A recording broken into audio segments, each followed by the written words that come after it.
बहुत पहले प्रजापति के यहाँ एक इल नाम का पुत्र था। बड़ा होकर यही इल बड़ा ही धर्मात्मा राजा बना। कहते हैं राजा इल को शिकार खेलने का बड़ा शौक था। इसी शौक के कारण राजा इल अपने कुछ सैनिकों के साथ शिकार करने एक वन को गए। जंगल में राजा ने कई जानवरों का शिकार किया, लेकिन इसके बाद भी उनका मन नहीं भरा। वो और शिकार करना चाहते थे। इसी चाहत में वो जंगल में आगे बढ़ते चले गए और उस पर्वत पर पहुंच गए जहां भगवान शिव माता पार्वती के साथ विहार कर रहे थे। कहते हैं भगवान शिव ने माता पार्वती को खुश करने के लिए खुद को स्त्री बना लिया था।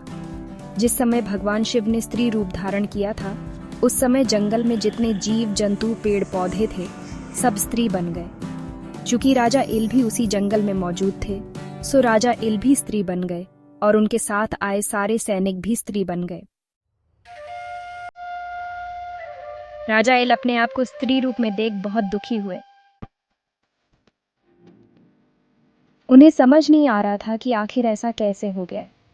लेकिन जैसे ही उन्हें यह पता चला कि भगवान शिव के कारण वो सब स्त्री बन गए, तब राजा इल और ज्यादा चिंतित और डर गए।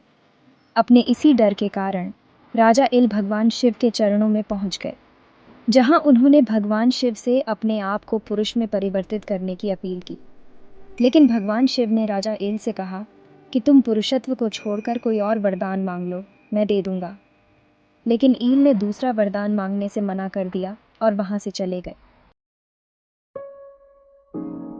वहां से जाने के बाद राजा हिल माता पार्वती को प्रसन्न करने में लग गए। राजा इल से माता पार्वती ने प्रसन्न होकर वरदान मांगने को कहा। तब राजा ने अपनी सारी कहानी बताकर अपना पुरुषत्व वापस लौटाने का वरदान माता पार्वती से मांगा।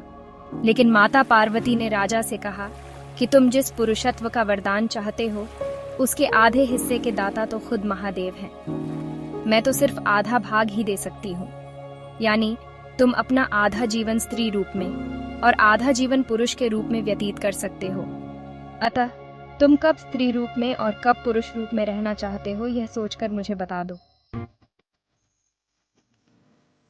तब राजा ने काफी सोचकर माता पार्वती से कहा कि हे मां, मैं 1 महीने स्त्री के रूप में और 1 महीने पुरुष के रूप में रहना चाहता हूँ।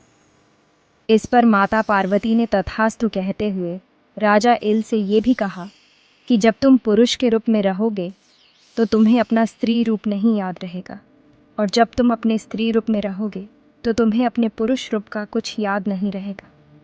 इस तरह राजा इल माता पार्वती से 1 महीने पुरुष इल और 1 महीने स्त्री इला के रूप में रहने का वरदान प्राप्त कर लिए।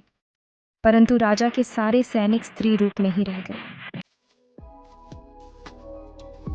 कहते हैं वो सारे सैनिक एक दिन स्त्री इला के साथ वन में घूमते घूमते चंद्रमा के पुत्र महात्मा बुद्ध के आश्रम में पहुंच गए। तब चंद्रमा के पुत्र महात्मा बुद्ध ने इन स्त्री रूपी सैनिकों से कहा कि तुम सब किन्न पुरुषी इसी पर्वत पर अपना निवास स्थान बना लो। आगे चलकर तुम सब किन्न पुरुष पतियों को प्राप्त करोगे।